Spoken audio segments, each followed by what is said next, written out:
Hi friends, welcome to summers kitchen. ఈరోజు మన recipe వచ్చి ఎంతో టేస్టీగా ఉండే క్యారెట్ ఫ్రై అండి. చాలా అంటే చాలా బాగుంటుంది. మీరు కూడా ఒకసారి ఈ విధంగా ట్రై చేయండి.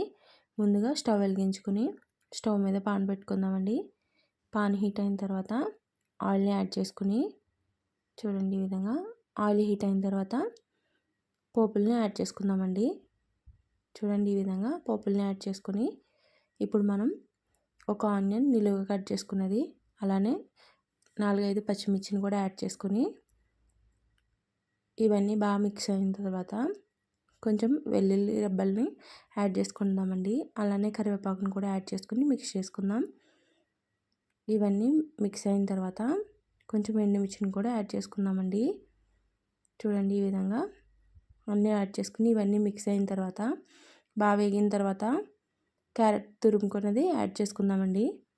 చూడండి, ఈ విధంగా యాడ్ చేసుకుని మొత్తం మిక్స్ చేసుకోవాలి. చాలా టేస్టీగా ఉంటుందండి. ఇప్పుడు మిక్స్ చేసుకుని మూత పెట్టేసుకుందామండి. ఒక 3 మినిట్స్ తర్వాత మూత తీసేద్దాం. చూడండి, ఈ విధంగా ఉడికిపోయింది కదా. ఇప్పుడు మళ్ళీ ఒకసారి మిక్స్ చేసుకొని మొత్తం మగ్గిన తర్వాత ఇప్పుడు కొంచెం ఉప్పు, అలానే కొంచెం పసుపు,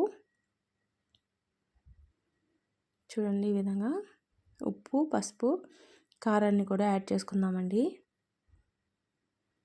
మీరు తీసుకున్న క్వాంటిటీ బట్టి యాడ్ చేసుకోండి. కొంచెం లైట్గానే వేసుకోవాలండి కారం అనేది. చూడండి, ఈ విధంగా యాడ్ చేసుకుని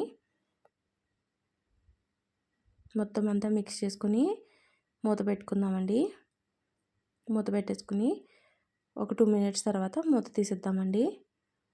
చూడండి, ఈ విధంగా మొత్తం దగ్గరికి అయిన తర్వాత మళ్ళీ ఒకసారి మిక్స్ చేసుకుని ఉడికిందో లేదో చెక్ చేసుకోవాలండి. ఉడికిన తర్వాత స్టవ్ ఆఫ్ చేసేసుకోవాలి. అంతే అండి, క్యారెట్ ఫ్రై అనేది చాలా సింపుల్గా అయిపోతుంది. దీంతోపాటు రసం పెడితే ఇంకా సూపర్గా ఉంటుందండి. Thank you for watching my video. Thank you. Please like and share. Thank you.